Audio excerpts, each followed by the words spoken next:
අන්න පප්පයි මම්මයි දඹදිව වන්දනාවයන්ට ඉස්තිර කරන් අද හෙටම හැබැයි අනේ හොඳයි. ඔව් ඉතින් මාළෝදවිය එහෙම සිද්ධාස්ථාන වැඳ කියා ගැනීම හොඳයි. ඒවායම හොඳයි. නමුත් ධනවත් උදවිය එහෙම පිටරට ගමන් යනකොට අන්තිම කැමත ලියා තියා ගියාම තමයි හොඳ. අනේ ඕවා දැන් නොලීවට මේ තියෙන යමක් නංගිටත් මටත් මිසක වෙන කාටද? හැබැයි උඹලට නායෙන් අපිට පෙනෙන්නේ නැති හැටි. එහෙම ලියා නොතියා ගොයින් පප්පට එම හදිස්සියක් වුණොත් මම්මට බූදලෙන් දෙකින් කොටසක් යනවා. ඉතින් මම්මගේ කොටසත් අපිට නොවයි ලැබෙන්නේ. මම්මට තව දීගේ ගියාකි. එහෙම වුණොත් උනාවේ. දීපල බලාගෙන මම හිරගත්තේ නැහැ. මමත් එහෙම තමයි. නමුත් අපිට ලැබෙන්න තියෙන දේයි නොලබන්නේ. ඔන්න මම්මා එනවා.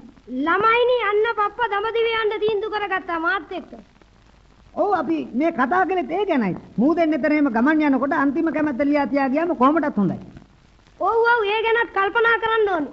නමුත් පප්පට ඕවා කියන්න ගියාම මරණ බය ඇති වෙලා ආයේ පපුව අමාරුව වැඩි වෙයිද? හා පප්පා හොඳට ආගම ධර්මේ දන්නවා. එහෙම බය වෙන්නේ නැහැ. අන්න පප්පා එනවා. අපි කවුරුත් මැරෙන්න ඕන. මොකද ළමයිනේ මේ මැරෙන්න යන්නේ කසාද බඳලා අලුත් පිටම.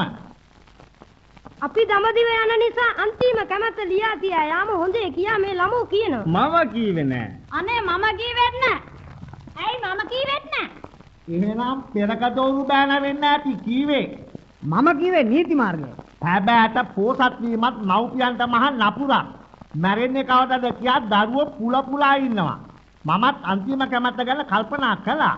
නමුත් ලියන පිළිවෙලක් වැටහුනේ නෑ. පෙරකදෝරු බෑනම කියන්න ලිය යුතු විදිහක්. ඒක බොහොම සුළු ලියවිල්ලක්. මාලිනිට ලලිතට බූදලේ සමසමව ලියනවා.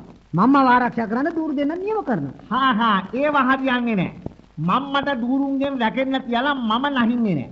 ඒ අඩිය හිටපු මව් කෙනෙකුගේ අදෝනාවක් මම අහලා තියෙනවා. ඇයි මේ හාමිනේ දන්නවා? කියන්න හාමිනේ අර බඩගිනි වෙලා මාගිය කල පුටුගෙකට කියන කවිය.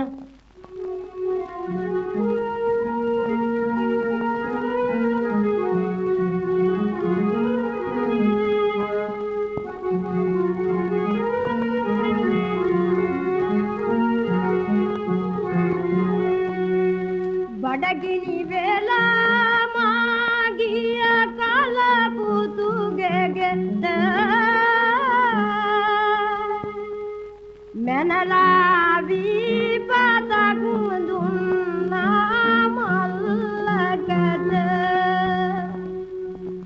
ගන්ධෝන ගන්ධෝ කියලා සිදුනි මට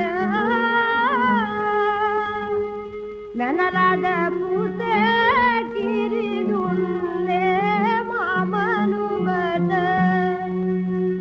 එහෙම දේ අදත් සිද්ධ වෙනවා. ඉතින් අපේ දරුවෝ එහෙම කරාවිද? කරයිද නොකරයිද කියලා මගෙන් පේන අහන්න එපා. මේ පෙරකදෝරු බෑනක් කියවා වගේ අපි නීති මාර්ගයට වැඩ කරමු. මේ දూరు දෙන්නගේ අත බලා නොඉඳ හාමිනේටත් නිදහසේ ජීවත් වෙන්න ආදායමක් වෙන් කරන්න ඕනේ. අම්මේ මගේ පපුව හිර කරනවා. දොස්තර ලාලානි අනේ පපුවාට සිකල්ලා සිද්ධාර්ථ තෙල් ටිකක් අජ්ජන. අනේ බප්පේ බප්පට මොකද උනේ? අනික දොස්තර ගෙනල්ලා අනේකුල කතා කරලා. මල්පල උඹ ගින් දොස්තර ගෙනෙන්නේ. ඊට ඉතර නොතාරිස් ඕනේ. දැන් මොකටද නොතාරිස්? අන්තිම කැමැත්ත ලියවන්න මම යනවා නොතාරිස් ගෙන්න. උඹ ඵලයන් අංගොඩ මම ගෙන්නම් දොස්තර.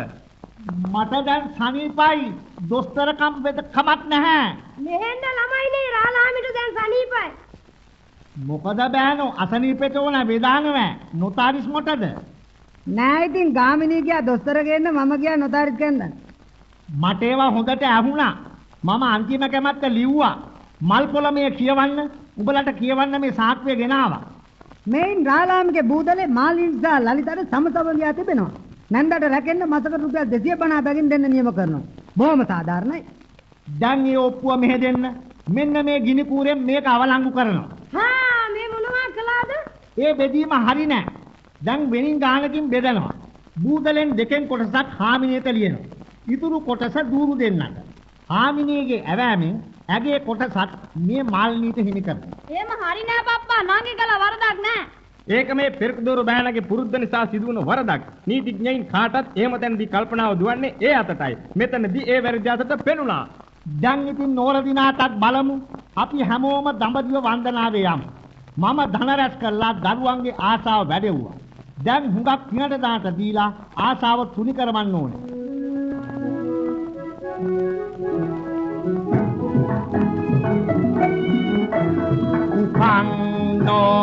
භවයේ මේ කිසිත් නාගෙනාවේ නසින්නෝ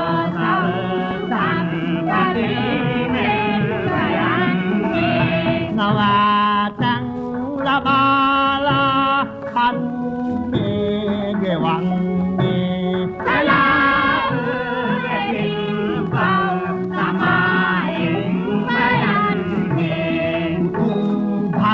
ධර්මේ දනලා පහදී පිනාලා